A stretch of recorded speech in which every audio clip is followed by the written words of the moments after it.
Uh, Kenalan dulu ya. Halo Kak, selamat siang. Halo. Jadi guys, ini Kak Hadiah, ya, seorang senpai ya, seorang senpai saya gitu, yang udah kerja di Jepang. Jadi Kak Igo, ya kan Kak? Udah berapa tahun Kak di sana? Di sini udah 1 tahun, iya 1 tahun lah. Jadi gimana Kak kehidupan di sana? Kita boleh sharing ya. Kehidupan di Jepang ya, alhamdulillah sih kayak nggak ada yang sebenarnya ya kalau misalnya kita istilahnya kalau untuk bawa budaya sendiri ya, budaya Indonesia ke Jepang nggak terlalu susah sih sekarang.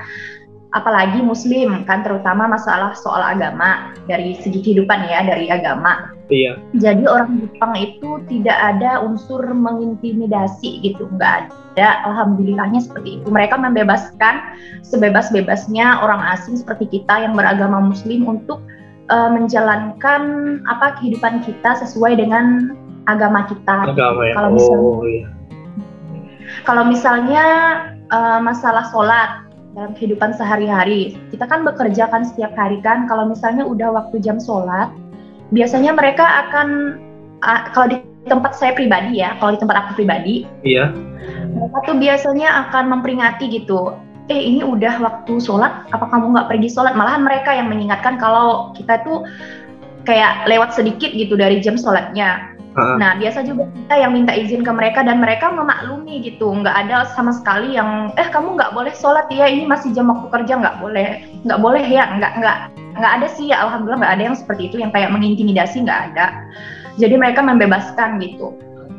Jadi itu sih enaknya di sini tuh segala sesuatu tuh keputusan itu enak diambil gitu, asalkan ada komunikasi dari awal. Misalnya kita komunikasi dulu bahwa di dalam, misalnya kita nih Muslim kan, hidup di negara Jepang yang mayoritasnya mereka agamanya ya Shinto gitu, atau mereka nggak punya agama, gitu kan.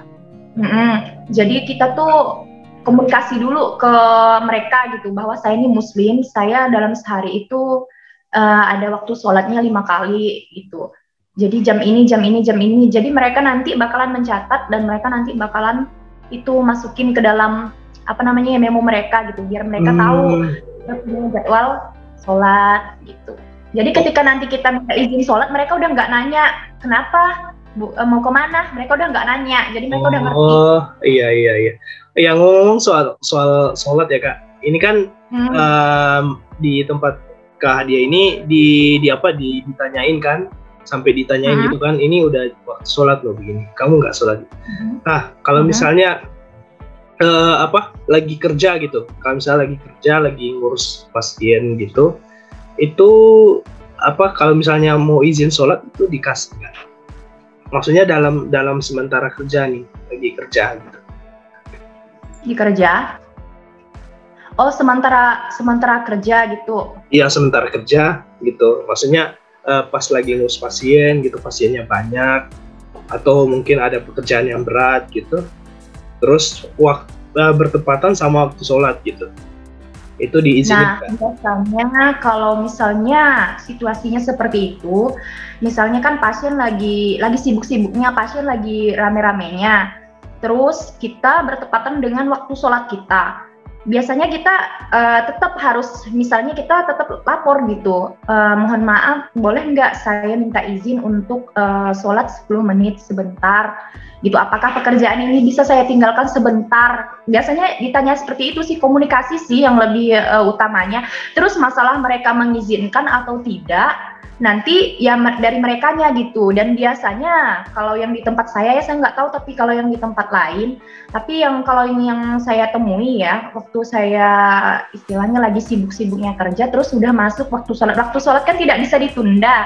Alangkah lebih baiknya kita mengerjakan sholat itu di awal waktu daripada di akhir waktu kan. Nah jadi pada saat yang seperti itu saya tetap coba komunikasi dengan atasan, misalnya boleh nggak saya sholat karena ini udah jam waktu sholat saya. Jadi mereka nanti bakalan memikirkan, oh ya udah boleh nanti ini, berarti tapi kamu tunggu sebentar ya, saya cari sokuing lain. atau cari bantuan yang lain buat ngurus yang sekarang yang sedang kamu urus gitu. Jadi biar nanti kalau saya sholat ada yang handle di sini. Nggak mungkin kan saya juga meninggalkan pekerjaan, istilahnya saya sholat tapi ini lalai gitu kan. Nggak bisa juga kan, jadi akhirnya harus ada yang menggantikan. Tapi kalau misal pun tidak ada yang menggantikan, ya mau tidak mau akhirnya kalau misalnya waktunya udah mepet, ya biasanya dijamak gitu. Biasanya jadi ya digabung ya, digabung. Tapi kalau masih misalnya ada waktu kira-kira bisa kita sholat di akhir waktu, ya segera sholat di akhir waktu. Jadi bekerja dulu baru sholat gitu. Tapi biasanya ya alhamdulillah sih di tempat tuh sebisa mungkin usahain untuk mencari orang lain bantuan. Sholatnya di awal waktu ya, biar nggak telat gitu. Iya. Wah keren ya, alhamdulillah ya Kak. Alhamdulillah. itu apa ya, hal kayak gitu jadi impian setiap muslim gitu yang pengen kerja di sana gitu ya. Iya. Bebas. Jadi alhamdulillah sholat itu ibadah. Untuk kehidupan yang lainnya sih juga sama kayak misalnya makanan, yang sebenarnya ya dari segi makanan aja sih di sini yang agak lumayan sulit karena kita kan muslim dan mereka mayoritasnya juga mayoritas yang tidak istilahnya punya agama tapi sebagiannya tidak punya gitu kan, jadi terserah mereka mau makan apa gitu kan. Kalau kita di sini harus lebih detail soal makanan, jadi itu kan kandungan di dalam makanan-makanan kan banyak kan, kayak misalnya ada apa aja gitu yang nggak bisa kita makan sebagai seorang muslim kan. Nah itu yang harus diperhatikan sih, jadi setiap belanja ya harus kakunin dulu, ngelihat isinya dulu gitu, apa ini komposisinya ya. komposisinya. Iya. Tapi menurut Kakak kalau misalnya soal makanan ya, ini kan bicara muslim gitu kan, lebih pilih jajan di luar atau masak sendiri kan? Ya lebih amannya sih masak sendiri sih, karena memang kebiasaan setiap hari ya. Kalau untuk masalah bento bekal itu biasanya masak sendiri. Masak sendiri ya. Kalaupun ingin beli ya belilah yang kayak misal onigiri, tapi onigirinya tuh yang isinya ikan gitu. Nah itu kan onigiri. Dan itu tanpa mayo. Biasanya kalau ada mayonesnya itu belum tentu kan, kita ragunya di mayonesnya kan. Tapi kalau cuman onigiri, nasi sama ikan ya insya Allah sih aman gitu. Iya ya. Jadi untuk mensiasati kalau misalnya nggak sempat bawa bikin bento gitu, belinya onigiri ya. Onigiri, iya onigiri. Biasanya sih anak-anak Indonesia, terutama khususnya Indonesia ya, biasanya sih memang mereka kalau misalnya nggak sempat masak karena waktu yang nggak ada sih biasanya onigiri gitu milihnya. Itu lebih simpel. Bisa juga di onigiri itu dibagi gitu, misalnya kita beli 3 nih, jadi satu aja sudah mengenyangkan gitu, satu porsinya aja sudah mengenyangkan. Iya biasanya satu gini kan? Iya satu gini. Kalau misalnya bawa satu ya alhamdulillah sih udah kenyang sih, karena kan itu kan nasi kan sama lauknya gitu. Dan onigirinya itu ya lumayan besar segini lah. Harganya kalau dirupiahkan berapa tuh? Kalau harganya itu kalau dirupiahkan ya, kalau di sini 115 yen, berarti kayak 10 ribuan gitulah. Oh iya. Lumayan murah ya? Murah kok, iya. Enggak, karena kan isinya cuman ikan sama nasi kan. Kayak kalau di Indonesia kayak lemper ya. Iya, kayak lemper. Tapi kan kalau kita lempernya 1000-an. Nah, kalau di Jepang itu 1000-an. Iya benar-benar. Ya ngomongin ini ya Kak, ngomongin soal anak-anak Indonesia lagi ya.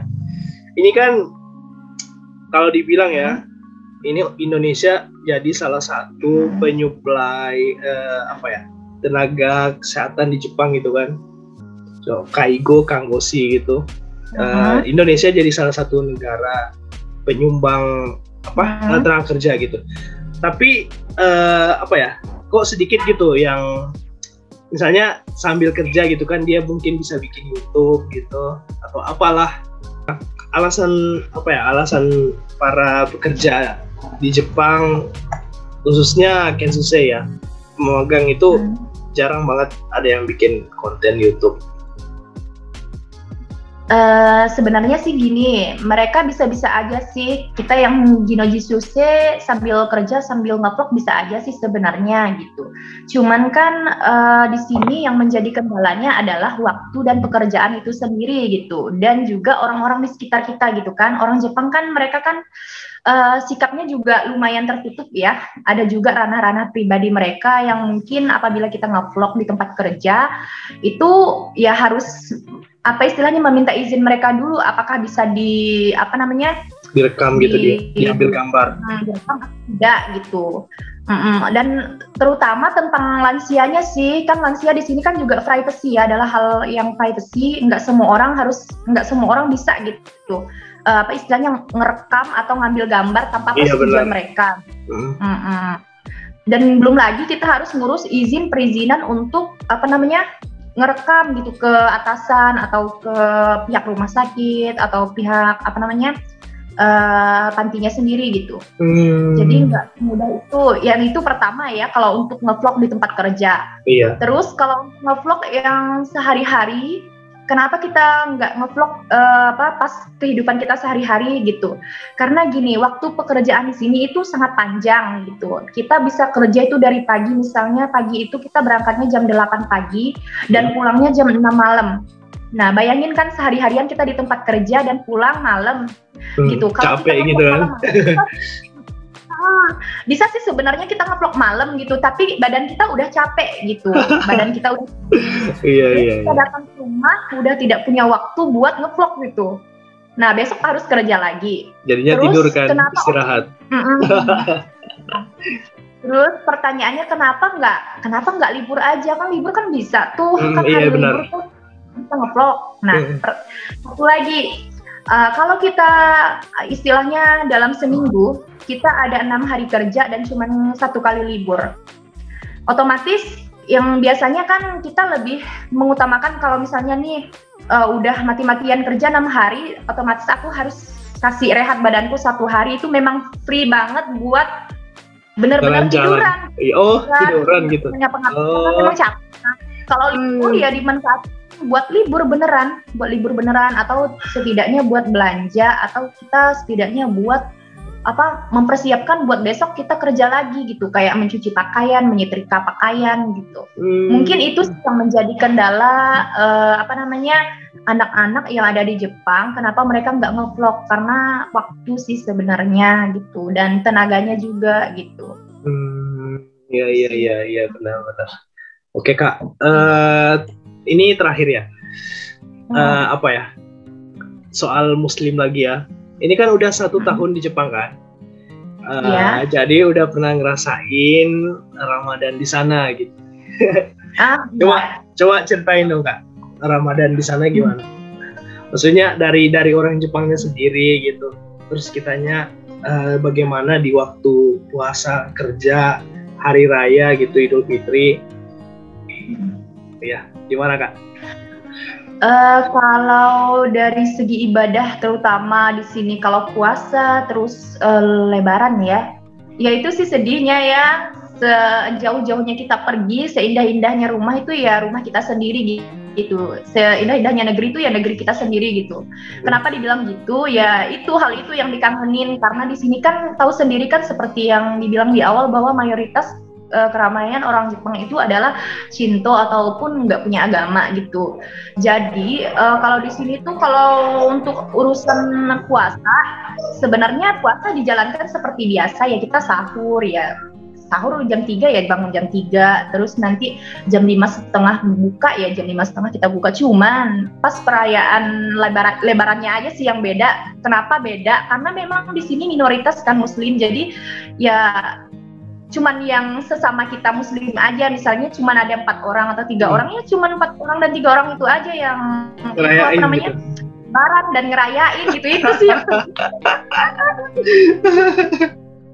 jadinya di sini Ya, ya ampun, kalau di Indonesia nih ya makan opor, ya ampun kalau di Indonesia nih ya.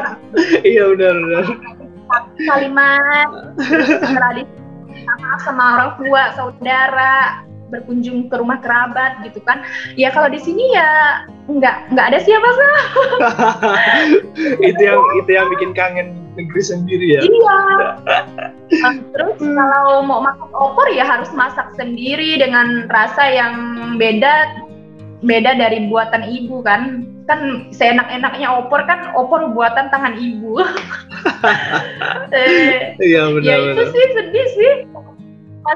Dan yang satu lagi yang bikin sedih di sini tidak pernah terdengar suara azan. Ya itu mau cirong lah ya. Buat hati ini. Kadang-kadang ya makanya kalau buat kalian yang mau ke Jepang, sebisa mungkin kalian harus punya aplikasi Muslim Pro. Nah, kenapa harus ada aplikasi Muslim Pro di HP kalian? Di situ ada azan, ada sholat, ada istilahnya pengukur arah kiblat, penunjuk kiblat. Ya, wajib sih. Selain itu sih, kayaknya kalian harus bawa buku Muslim, buku cerita atau apa yang tentang Muslim banyak deh. Pokoknya di sini karena di sini terbatas ya nggak ada yang dibaca gitu. Biasanya tuh dalam sehari tuh memang benar-benar nggak ada yang dengerin itu azan gitu. Iya. Karena emang ya masjid kan nggak ada gitu kan. Ya masjid juga di sini nggak ada. Kalau ada pun masjid palingan di kota-kota yang besar kayak Tokyo atau Osaka. Osaka iya benar. Iya, aja sih, sedih ya sih. Iya sih, maksudnya bayangin aja karena belum di sana kan, bayangin aja, iya benar juga sih, bikin kangen rumah gitu. Iya. Kita di sini ya hidupnya memang sih di sini seneng sih karena kita bisa melihat, bisa tukar budaya pertama. Kedua, kita bisa ambil sisi positifnya orang Jepang kayak masalah buang sampah, terus kayak masalah kebersihan lah pokoknya. Terus aturan-aturan dalam hidup, kayak peraturan atau rule-rule yang mereka terapkan dari kecil sampai ke besar gitu. Itu sih yang harus kita contoh gitu buat Indonesia sih terutama. Karena kan di Indonesia kan masalah sampah juga menjadi nomor 1 kan. Bukan hanya itu, pelanggaran lalu lintas juga banyak kan. Nah, di Indonesia sendiri itu kan seperti itu. Kalau di sini kan alhamdulillah sih pelanggaran itu sangat nggak ada sih, kayak lebih ke 0,01% bisa dibilang. Iya, karena orang di sini tertib ya. Patuh gitu. Itu sih yang perlu dicontoh gitu kalau untuk di Jepangnya sendiri ya. Dari segi alamnya mereka menjaga banget gitu, kayak sampah juga nggak ada, kayak asap-asap juga nggak ada gitu. Limbah-limbah mereka juga ya bersih gitu. Ya, itu benar. Sih hebatnya Jepang gitu. Itu sih yang harusnya dicontoh sama Indonesia saat ini gitu kan. Selain itu sih untuk makanan ya masih menang kita Indonesia kalau Iya. Karena di sini makanan tuh rasanya hambar. Iya siap Kak. boleh spoiler pemandangannya Kak? Ya? Boleh spoiler pemandangan Jepangnya?